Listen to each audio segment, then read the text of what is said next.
বারবারিকের কাহিনী মহাভারতের এক গভীর রহস্যময় এবং ভক্তিময় অধ্যায়।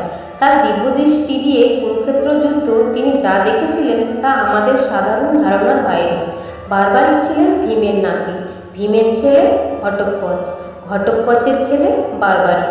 তিনি ছিলেন অসাধারণ যোদ্ধা এবং তিনি 3টি অমোঘ বাণ ও একটি শক্তিশালী ধনুক লাভ করেছিলেন। তার শক্তির মূল রহস্য: প্রথম বাণ শত্রুদের চিহ্নিত করে, দ্বিতীয় বাণ যাদের বাঁচাতে হবে তাদের চিহ্নিত করে, তৃতীয় বাণ সব শত্রুকে ধ্বংস করে আবার ফিরে আসে। অর্থাৎ তিনি চাইলে একাই পুরো যুদ্ধ শেষ করতে পারতেন। বারবারিক প্রতিজ্ঞা করেছিলেন, আমি সবসময় দুর্বল পক্ষের হয়ে যুদ্ধ করব। এই প্রতিজ্ঞাই ছিল সবচেয়ে বিপজ্জনক, কারণ যুদ্ধে যখন এক পক্ষ দুর্বল হবে বারবারিক তার পাশে যাবে, তারপর সেই পক্ষ শক্তিশালী হয়ে যাবে, আবার বিপরীত দিকে যাবে, ফলে যুদ্ধ কখনোই শেষ হতো না। যখন কৃষ্ণ বুঝলেন বারবারিকের শক্তি, তখন তিনি চিন্তায় পড়লেন। তিনি জানতেন বারবারিক যদি যুদ্ধে নামেন, ধর্ম অধর্মের বিচার হবে না, যুদ্ধের উদ্দেশ্য নষ্ট হবে। তাই কৃষ্ণ এক ব্রাহ্মণের ছদ্মবেশে বারবারিকের সামনে আসেন।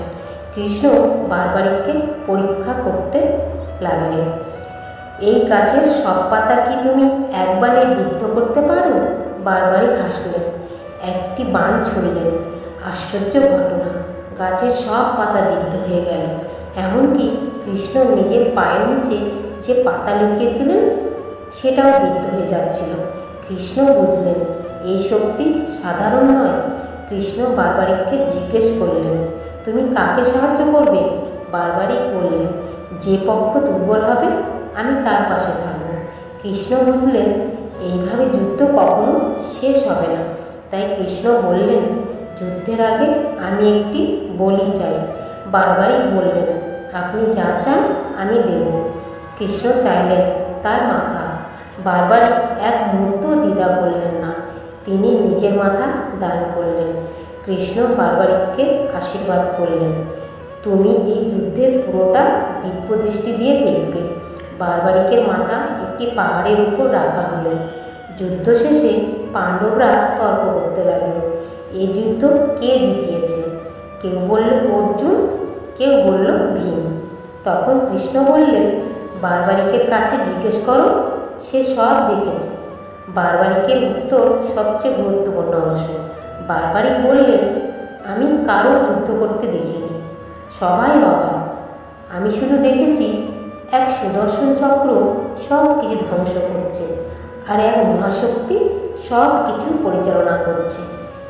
বারবারিক যা দেখেছিলেন, সুদর্শন চক্র চারদিকে ঘুরছে, শত্রুদের ধ্বংস করছে, সব কিছু নিয়ন্ত্রণ করছে।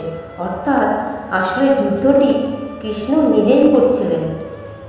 বারবারিকের দেখা সত্য আমাদের শেখায় আমরা শুধু মাধ্যম। মানুষ ভাবে আমি করেছি, কিন্তু আসলে ঈশ্বরই সব করেন। পাণ্ডবদের অহংকার ভেঙে যায়। যুদ্ধ, জীবন সবই একটি বড় পরিকল্পনার অংশ। কৃষ্ণ বারবারিককে আশীর্বাদ দিলেন, তুমি কলিযুগে পূজিত হবে। আজ তিনি পরিচিত খাটুশ্যাম নামে। তার বিখ্যাত মন্দির আছে রাজস্থানে। যখন তুমি ভাবো আমি একা লড়ছি, তখন মনে রেখো কোথাও না কোথাও একটা অদৃশ্য সুদর্শন চক্র তোমার জন্য পথ তৈরি করছে। হরে কৃষ্ণ কৃষ্ণ কৃষ্ণ হরে হরে, হরে রাম রাম রাম